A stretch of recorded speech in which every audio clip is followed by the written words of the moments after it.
नमस्कार मेरे प्यारे मित्रों, भाइयों एवं बहनों। मैं राजेश कुमार पाल आपके अपने लोकप्रिय यूट्यूब चैनल पॉलिटिक्स वाला में हार्दिक स्वागत एवं अभिनंदन करता हूं। मेरे मित्रों, आज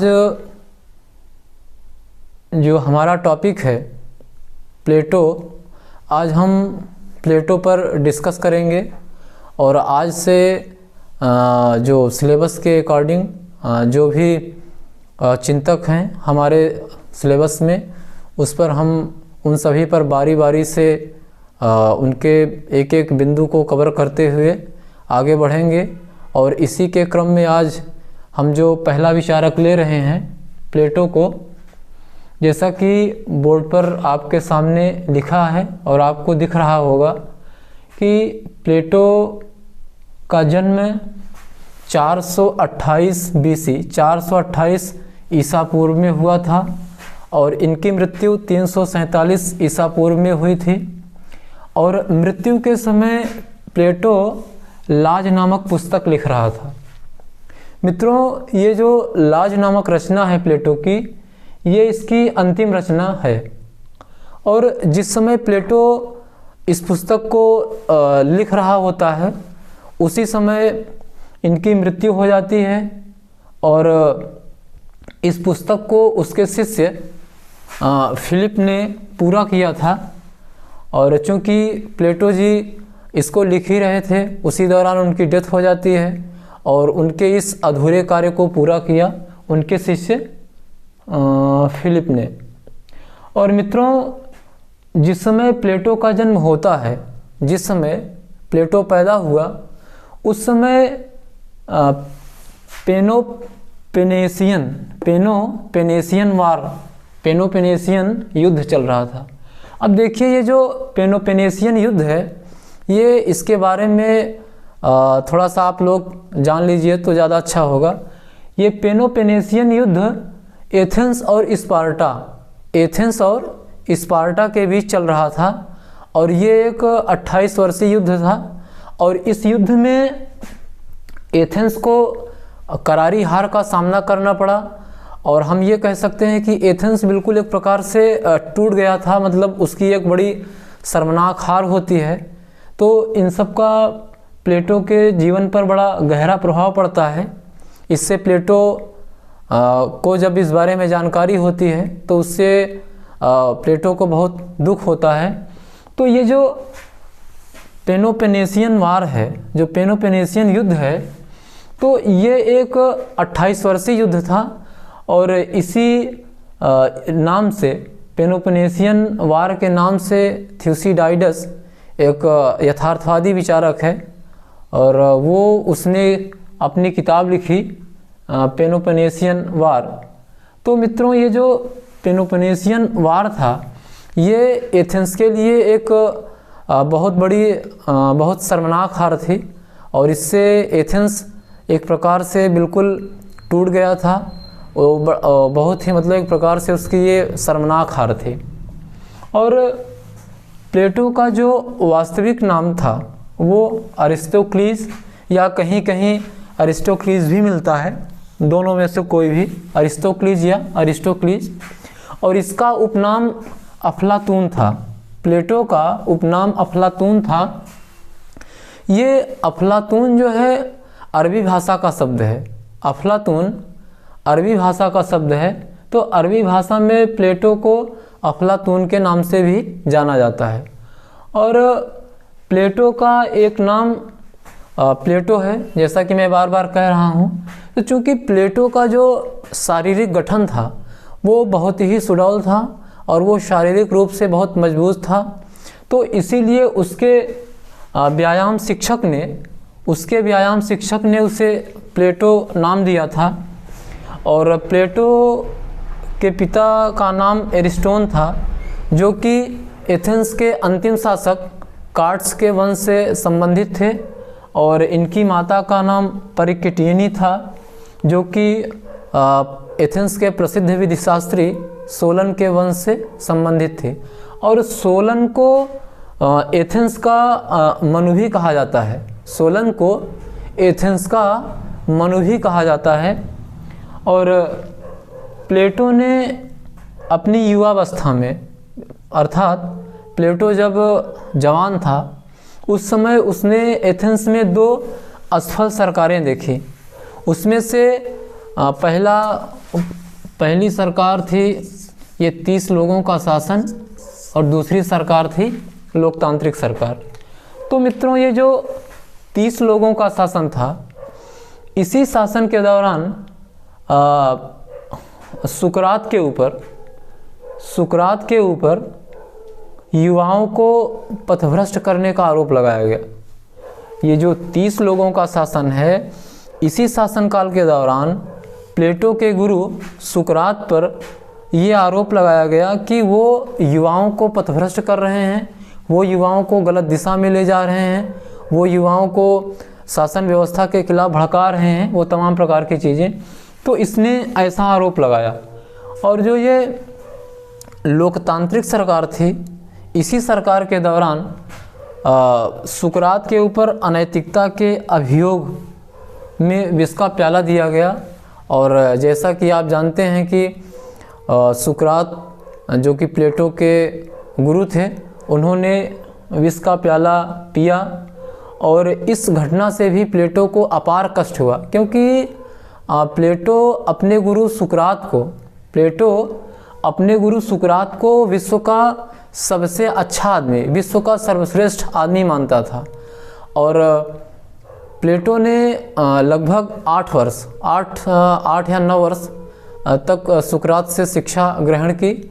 और जिस समय प्लेटो के गुरु सुकरात ने विष का प्याला पिया, तो उस समय वो 399 ईसा पूर्व में सुकरात ने विष का प्याला पिया। और जिस प्रकार से इतनी बड़ी एक त्रासदी होती है प्लेटो के सामने, तो प्लेटो इससे बहुत ही पीड़ित हुआ। और एक तो वो पेलोपोनेशियन वार में एथेंस की पराजय, और सुकरात ने जो विष का प्याला पिया, तो इन सब घटनाओं का प्लेटो के ऊपर बहुत ही गहरा प्रभाव पड़ता है। और चूँकि हमने आपको अपने पहले वीडियो लेक्चर में ये बताया था, इससे पहले वाला जो लेक्चर था हमारा, कि प्लेटो का असल उद्देश्य था सार्वजनिक जीवन में जाना, राजनेता बनना, राजनीति में जाना। लेकिन परिस्थितियों ने ऐसी करवट बदली कि प्लेटो बनना चाहता था राजनेता, लेकिन वो अंत में बन गया दार्शनिक। तो पेलोपोनेशियन वार में एथेंस की पराजय, सुकरात के साथ घटी जो इतनी बड़ी त्रासदी थी, और वर्तमान तत्कालीन व्यवस्था में, प्लेटो के टाइम में जो व्यवस्था थी, तो उस समय जिस प्रकार की शासन में अव्यवस्था थी, भ्रष्टाचार था, इन सब चीज़ों को देख करके प्लेटो को बहुत दुख हुआ। और उसने अंततः यह निर्णय लिया कि वो राजनीतिक जीवन में जो जाना चाहता था, जो राजनीति में जाना चाहता था, तो वो वहाँ से उसका ध्यान पूरी तरीके से डाइवर्ट हो जाता है, उसका ध्यान पूरी तरीके से हट जाता है। और उसने इन सारी समस्याओं को दूर करने के संबंध में प्रयास शुरू किया, और उस संबंध में अपने बहुत सारे विचार दिए। उस पर तो हम बाद में आएंगे, लेकिन अभी मैं प्लेटो के बारे में एक सामान्य परिचय दे रहा हूँ। तो अभी इसी क्रम में हम थोड़ा सा आगे बढ़ते हैं। मित्रों, जब प्लेटो के गुरु सुकरात के साथ इतनी बड़ी त्रासदी होती है, तो इससे प्लेटो को बहुत ही अपार कष्ट हुआ। और प्लेटो अपने गुरु की इस असामयिक मृत्यु, या एक प्रकार से हम इसको हत्या कह सकते हैं, से इससे बड़ा पीड़ित हुआ। और वो एक अच्छे शासन व्यवस्था की तलाश में 11 वर्षों तक इटली, मिस्र, सिसिली और यूनान के जो अन्य नगर राज्य थे उसमें घूमता रहा। कहीं कहीं तो ऐसा भी मिलता है कुछ किताबों में कि प्लेटो अपनी इस अपने इस भ्रमण के दौरान भारत भी आया था, ऐसा कुछ कुछ किताबों में मिलता है। और उसके बाद प्लेटो 11 वर्षों तक एक अच्छे शासन व्यवस्था की तलाश में इन सब जगहों पे घूमता रहा, और उसके बाद वो 388 ईसा पूर्व में एथेंस लौटा और एक विश्व प्रसिद्ध शिक्षण संस्थान की स्थापना किया, जिसको उसने एकेडमी नाम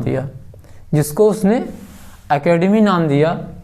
और मित्रों, इस संस्थान में राजनीति, कानून, दर्शन के साथ साथ गणित और ज्यामिति की शिक्षा भी दी जाती थी। लेकिन इसमें गणित और ज्यामिति की शिक्षा पर प्लेटो का बहुत ज़्यादा जोर था, और इसीलिए इस संस्था के प्रवेश द्वार पर यह लिखा था कि ज्यामिति से अपरिचित कोई भी व्यक्ति यहाँ प्रवेश ना करे।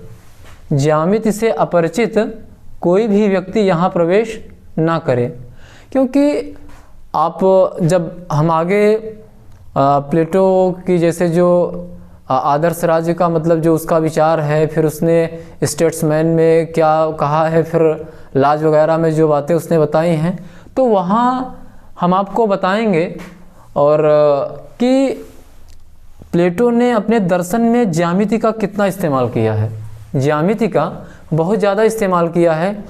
जैसे कि उसने आदर्श राज्य की जनसंख्या 5040 फिक्स किया है, फिर और वो तमाम प्रकार के मतलब ये जो 5040 फिक्स किया है, तो उसका मतलब उसने एक ज्यामिति के आधार पर उसने उसको वर्गों में बांटा है। तो इन सब चीज़ों को ध्यान में रख करके उसने गणित और ज्यामिति की शिक्षा पर विशेष जोर दिया, और प्रवेश द्वार पर ये बात लिखी गई थी। और मित्रों, प्लेटो का जो दार्शनिक राजा का विचार था, जो फिलासफर किंग का उसका जो एक कॉन्सेप्ट है, उसका जो विचार है, तो उसने इस चीज़ को लागू करने का भी प्रयास किया प्लेटो ने, लेकिन वो असफल रहा। और ये जो दार्शनिक राजा संबंधी उसका जो विचार है, उसने इसको किस राजा के ऊपर लागू करने की कोशिश किया था, तो उस पर हम थोड़ा सा अगर उसकी चर्चा कर देंगे तो वो ठीक ही रहेगा। मित्रों, सिराक्यूज़ एक नगर राज्य था तत्कालीन समय में। तो वहाँ का जो राजा था सिराक्यूज़ का,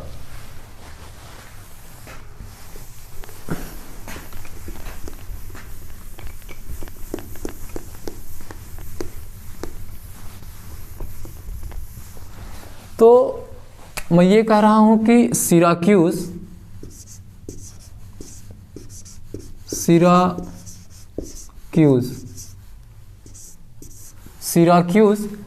एक नगर राज्य था, और यहाँ का राजा था दियोनिसियस।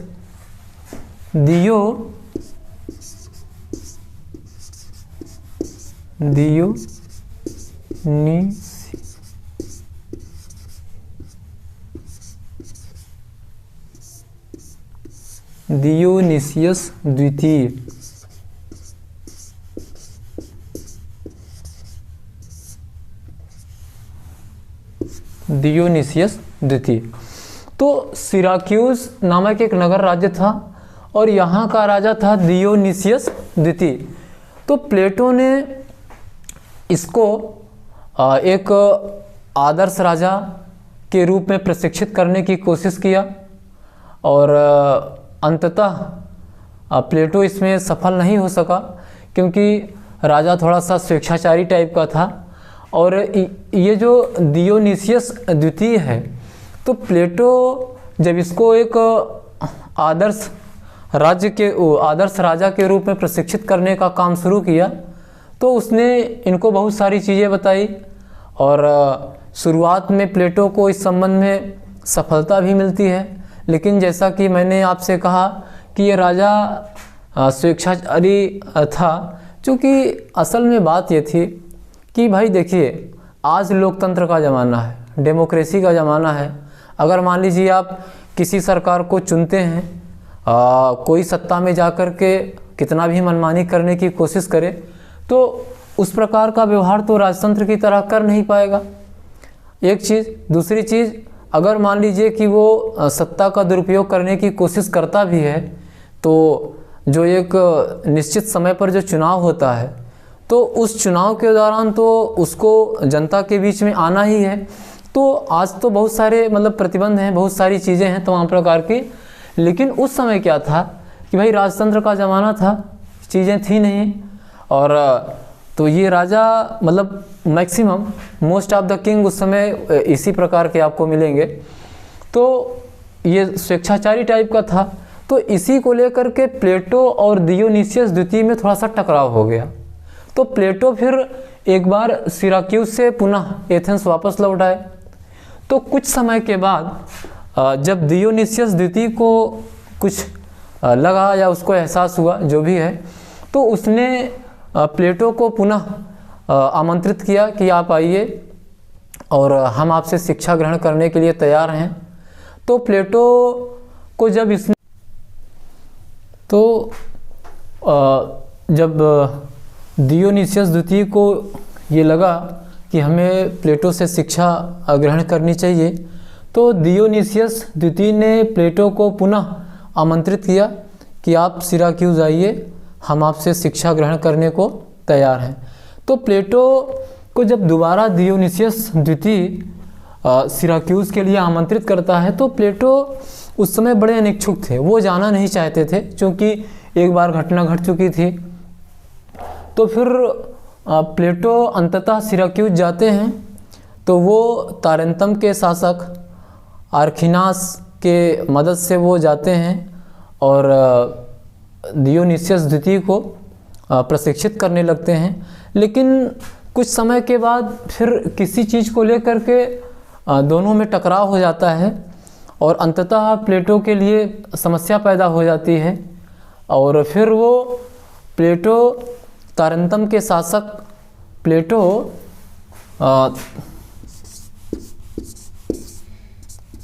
तारेंतम के शासक आर्खिनास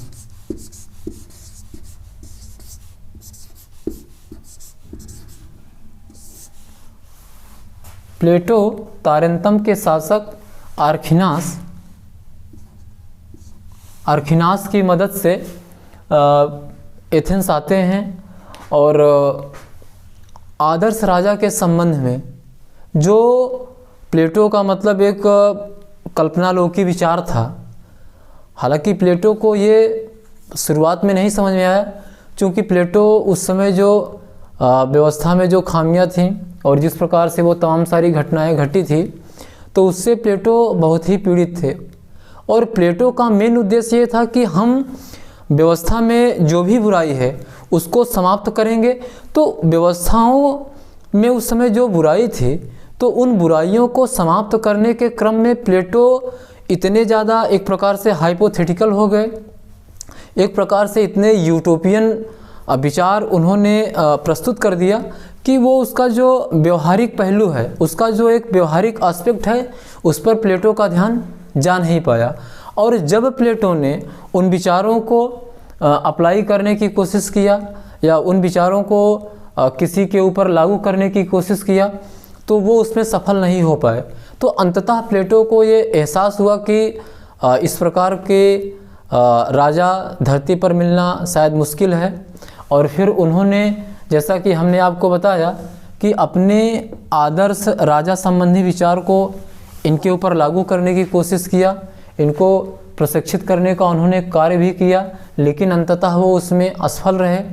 फिर वहीं से प्लेटो ने ये जो दार्शनिक राजा का विचार था उन्होंने उसको त्यागा और फिर आगे लाज वगैरह में, फिर स्टेट्समैन में वो आगे हम आपको बताएंगे कि किस प्रकार से लाज में प्लेटो रिपब्लिक की तुलना में किस प्रकार से बिल्कुल एकदम से व्यवहारिक हो जाते हैं और वहाँ पर कानून का शासन स्थापित करने की बात करते हैं, तो इत्यादि सारी चीज़ें।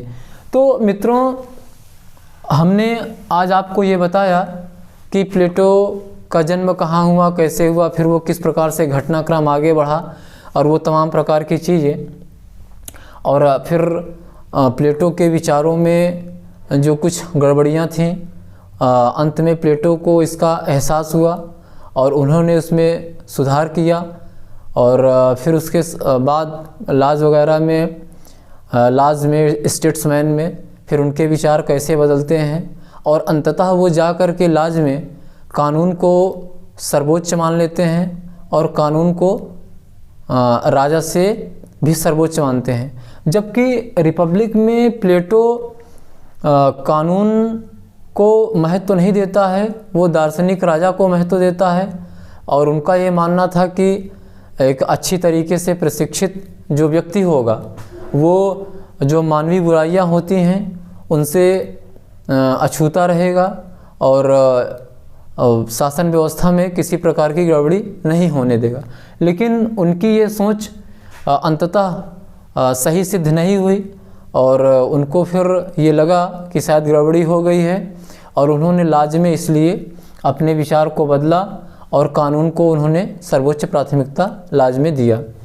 तो मित्रों, ये जो चीज़ें हैं हमने आपके सामने इन्हें रखा और आगे अब मैं अपने अगले वीडियो में इनकी जो प्रमुख रचनाएं हैं, इनकी जो मतलब रचनाएं किस शैली में हैं, वो अन्य सारी चीज़ों पर आगे हम विचार प्रस्तुत करेंगे।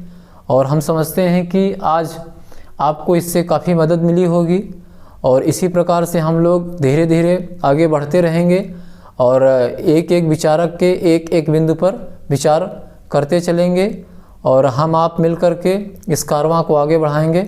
तब तक के लिए धन्यवाद, नमस्कार, गुड नाइट।